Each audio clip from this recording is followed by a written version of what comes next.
Good morning.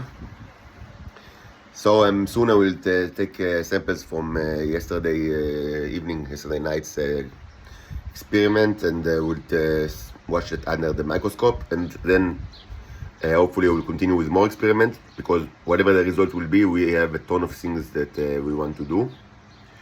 We just need the energy, and then of course not to be fried by our surrounding, as you know that it's something that people are doing to us for many years now. It's not something new. This is the standard in Israel, to torture the foreigner by the people that are sent by the government itself, by the state itself, and it's nothing new. And I'll say it again. You can only imagine. I mean, if now, like, under the scrutiny of so many people from various intelligence agencies around the world, and in this situation, you see that people that belong to the Israeli intelligence have no qualms, that they don't have any problems with torturing me in front of your eyes. You can only imagine what they've done, like, throughout my life, when you didn't care to even watch me at all. I mean, besides getting all sorts of like painted stories about me, like fantasy stories about me.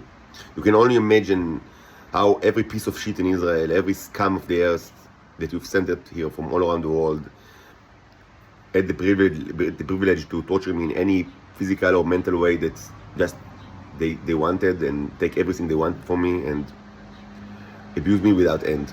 This is my life. This is my life. And it's just, I mean, you just need to open your eyes to see that this is my life. This is my life. Now, I have two like preliminary remarks before we continue with the like research. Maybe they are quite obvious, but I think that, I mean, it's important to state those two remarks, both for, like, I mean, documentation reasons, and also, I mean, maybe people, I don't know, like, when people start to watch me, or I mean, I don't know what they know, what they don't know. So excuse me for sometimes repeating in this research. I mean, in the research context, I will sometimes repeat like basic things that but that I found important. So first, I don't have many magnification options. I have the 3 objective lens, and like I have only one like eye lens. I had more, but I mean, that actually could have been very useful, because they are less magnifying than this one. This one is 16. This one. But and I had like less magnification, but it I don't know what, I mean, they're in the storage, like all my things, I guess. And also, I mean, magnification could also be amplified by pulling this tube here, like that. I don't do it very often, because like many times, as you know, I take recordings of what I watch, or at least I want to have the option to take recordings, and it somehow make the recording more difficult. But in any case, like, the minimum magnification that I use is 64. I mean, the maximum zoom out, 64, and actually it should be noted that we start to see things that are actually even too big for that, like that. I mean, we now start to see like objects, both life forms of any kind, and also neos that are bigger than before, substantially bigger than before.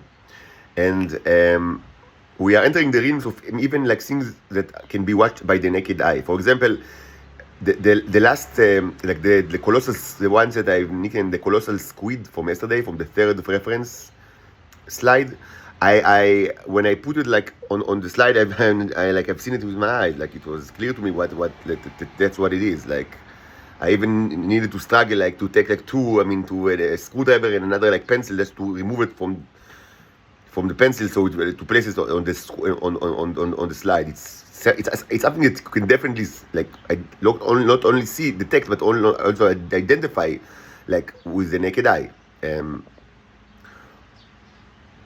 And also, as I said, the largest neros that we have seen are less than an order of magnitude below things that you can see in the naked eye. Or in other words, if they were maybe 4 times larger than that, we could have seen in naked eye, and this would be, I mean, this would be great. I would love to have like neurons that are so big to be watched with the naked eye, and at this point I'm like 100% certain that it's possible. I mean, in the past my conjecture was that it certainly is possible, and I think that maybe I've seen such, like, you know, when you have a lot of, when you gather like experience with also experimentation, so, and you can't document everything, and some things are like eluding you, or like, I mean, or you don't like, you can't, like, you don't have access to the microscope, so you think that you see all those sort of stuff, and later you cannot really prove it. But I think that I've seen like in the past neurons that you can see by the naked eye, but I cannot prove it, so it doesn't mean much, like whatever I think. But I think that we are pretty close to now to actually like have neurons, like the so-called nanobots, even though they should be called microbots or even just robots, that are detectable and like visible in the naked eye, and this is also true for the life forms. Again, some life forms can also already be seen in the naked eye, like that we deal with. This just to give you, like, I mean, to like, this is important to understand, like, what I mean, what's the scale. So the scale is mostly, I mean, using the 64 magnification, the scale is microscopic, but like big microscopic. Like, I mean, we're close to, I mean, to like a point that I will much better to use like a magnification glass that I don't have, but hopefully I'll like get one in the future when I have money. So yes, I mean, when I will have money, I mean, the magnification glass is something that I will certainly want to buy, because or maybe just, I mean, more lenses that are suitable for less magnification. These things are big. So, and the second remark is on the nature of the neurons, and this is all, I mean, this is especially important to stress this when you deal with like ecosystems, like with the biological material, as we've started to, like, we didn't start it now, we've done it like in the past, but we resumed our like research into the nature, like into like like interaction between neurons and like biological ecosystems. So from research perspective, from like the perspective of a researcher, it's very easy to fall into the trap of oversimplifying stuff just for the sake of like finding quick answers, like, or jumping to conclusions from limited amount of evidence. So, but we need always to remember that these nanobots or microbots or robots, they do a lot of stuff. They can do, I mean, they are not like, I mean, like the usual robots that you see. I mean, even like very robust and varied and like inventive robots that you see in science fiction, like microbots are, I mean, mostly, I mean, they can do like, I mean, 1 or 2 or 3 or like 5 things, but these robots are like, I mean, they are intelligent, like they are sentient species. They can do, I mean, infinite amount of things, and they do a lot of things. So, and when you put so many of them and you let them multiply in inside an ecosystem with so much stuff in it, and also there is like environmental issues from behind, from like all over the place, and also there are like the commands, like the symbolic language is very important. So there can be like many different effects that are happening, and when we take sample from biological like ecosystem, it's I mean, it's easy to, I mean, to try to interpret what we see in line with like a specific theory, like to say this verifies the theory or this falsifies the theory. But we might see like many different effects that might be contradicting and might be like, I mean, working parallel or orthogonal to each other, and that are not related at all to the theory that we want to verify or to falsify. To be like more, I mean, specific, it was proven long ago that the neurons, the robots, they have a very complicated relationship with biological life forms. This was, I mean, I've understood it very quickly. At the beginning, I approached this issue with simplistic like mindset of like, let's understand, do they, so what, are they killing them? I mean, I was certain that part of what they do is to kill them, because I understood very quickly that they are part of my immune system, so they have to kill like biological life forms. But I understood it. Very quickly understood that this is a complicated relationship, because they do all sorts of stuff with the biological life forms. So when we like, and this is something we always need to remember when we interpret what we see on the microscopic slides, that we might see the result of a very complex interaction between the robots and the biological life forms, and if this happens after quite some time, that they had that they lived together for a month now. In our case, we had a month of shared living space in this aquarium, this bowl, this aquarium. I think so. Many effects could have been taken place that are of very different kinds. Because yes, the robots can kill. Certainly, they can kill the life forms, and this is certainly an important it's in their nature. It's an important thing that they do. Again, I don't have white blood cells. My white blood cells count is 0. I do have something that look like red blood cells, but I guess it's a matter of a definition, whether they are red blood cells or not. It's up to you to define. But I certainly do not have white blood cells. I must have something to kill the germs that inevitably invade my body all the time. Either just by the fact that I live on Earth, or by the fact that I willingly eat food because I need to eat something that contains germs. But they do other stuff as well. They both kill the germs. They can also mutate the life forms. One important life forms that they already mutated is the Israeli Shabaknikos and Mossadniks and all sort of people in the defense sector. They already mutated them. It's not a joke. It's already happened. Israeli society is made out of mutants. There are many mutants around us, especially in the defense and intelligence sector, that they were mutated by eating this stuff. It's not a metaphor and it's not a joke. It happens. This is reality. So they can mutate life forms, not only as big as humans, but also very small ones. Although viruses and germs, arguably it's much easier to mutate a virus than to mutate a human being. So they can mutate it. They can kill it. They can make sculptures of it. They can they can make things that models of it that look like it, but they are not alive. They can make drawings of it, paintings and drawings of it in huge scale. And this was something that was demonstrated so many times, thousands of times by now. And they can also create synthetic life forms that are somehow based on the biological life forms that they encounter. I do not know to what extent. I cannot say that they visually look similar, but it's an incredibly interesting and very difficult question to actually define what's the relation between the synthetic life form that was created by the robots and the respective biological life form. This could have many various they can build it's probably a very complicated question. By intuition and by evidence, by assortment of evidence, I can say that it's not a complete clone. It's never a clone. These robots do not clone things. They are not replicators in the narrow sense, and I've said it many times before. They are not magical replicators. It's not the way that they operate. Nothing that they do not replicate stuff. They create models. They learn stuff. They study stuff.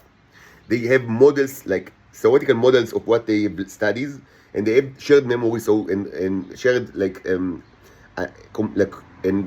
hive mind where they store this model, and then sometimes, given the correct conditions and symbolic command, they have environmental factors that are contributed to this kind of behavior.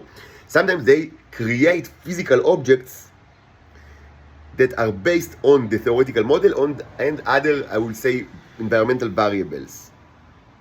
It's never a clone. So this is also true for certain regarding synthetic life forms. But how similar is the synthetic life form to the biological one? Both in behavior and also in molecular structure. These are incredibly interesting and difficult questions, and I don't even I can't even begin to answer any of it. I didn't have the capacity, the time, and it's a new science in itself. And as I've said many times, this understanding this the zoology of, or the microbiology of the synthetic life forms that are created by the neos it's a kind of a new science, probably very scary one from your perspective, like, I mean, from the Homo sapiens perspective, but you understand it by now. I really care very little about like your perspective. But from my perspective, this is like incredibly interesting science, but something that I didn't have like the capacity to even start to venture into, because it's so, there is so much to be learned, and like, and of course I need like more like knowledge and more material, and I mean laboratory equipment. So I cannot, and I don't know what, I cannot even start to define the relations between the synthetic and the biological life form that is the synthetic is based on. And maybe, I mean, there is like, I mean, the answer is different for every kind. Like maybe there is no like one big like just one rule. I mean, the strict rule on the matter. So potentially at the same container, especially if it's a huge container with so much stuff on it, and so many robots and so many biological life forms, and especially if we were speaking like after a month that they had so much time to do all sorts of stuff, I mean, we can actually at the same slide, or and certainly in the assortment of slides, we can actually watch like all of the like creatures that that I have now like described at the same time without knowing it. I mean, they will not. They are not. It's not that every creature is walking with like with a flag on a net that says, "Yeah, I belong to this group." Like there is the robots, okay, and they come at various sizes. There are the microbes, like biological, and there are all sorts of microbes. And this, I mean, and I'm not, I don't have any background in biology, so it's difficult for me to even identify the microbes. But mostly you can say that it's the microbes because they have like certain like characteristics that you, I mean, the people like that are very common, and you can like identify it, but not all the time actually. But so they're the microbes. But at the same time, you can actually watch mutated microbes, perhaps that they can be much larger than, I mean, they used to be, because they can belong to the group of mutants, like the mutant microbes. But we can also see sculptures, because it's difficult to identify sculptures. I mean, mostly they are much bigger than like the models that they were like based on. So I mean, you can, by the size, you can say that this is a sculpture, but you can also see sculptures that the Neo created. We can certainly see drawing and paintings, and on the microscopic scale, it's sometimes difficult to, I mean, to make the distinction between a sculpture and a painting and the real thing, because it's all like flattened because of the nature of microscopy. So it can be a painting, but because they like to paint and draw drawings as well of life forms, and this can. And it can also be like a synthetic life form, like a real life form, like something, I mean, arguably living, moving. I mean, and not arguably moving, but it's a thing that is completely synthetic. Like it is not made of. It's like a creation of the Neos. So and possibly we can, and again we can have like a mixture of all of these, like at the same, even on the same slide, and certainly on the same container. And I mean, we should remember that when we try to interpret what we see on slides, because mostly, I mean, we will not get like simple answers because of this, like, I mean, this kind of like a jungle of types and like different, like completely, I would say, creatures that belong to a completely different category, like from both from biological perspective, but also from, I would say ontological perspective. Like, I mean, what kind of like reality they possess, in like a layman's word. Okay, so soon we'll have more evidence to show you, and stay with us.